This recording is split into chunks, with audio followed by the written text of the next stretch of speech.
अकल छोटी हो जाए तो जुबान लंबी हो जाती है। वक्त बहुत जालिम है, तजुर्बे देकर मासूमियत छीन लेता है। अफसोस की बात जानते हो क्या है?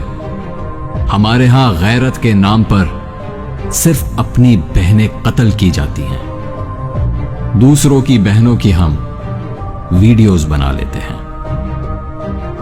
किसी को दुख देना एक कर्ज है जो आपको किसी और के हाथों मिलेगा।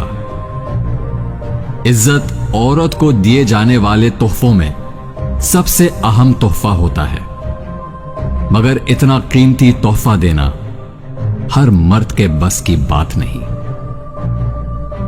आमतौर पर यादें निढाल करती हैं, मगर एक याद ऐसी है जो निहाल करती है, और वो है खुदा की याद।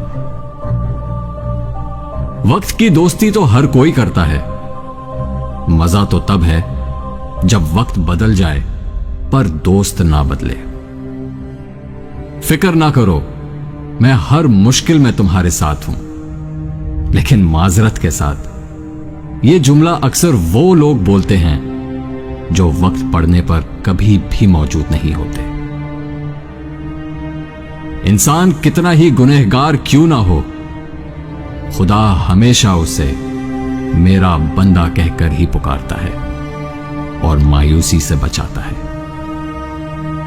आजकल लोग अपना आधा वक्त अनजान लोगों को इंप्रेस करने में और आधा वक्त अपनों को इग्नोर करने में गुजार देते हैं।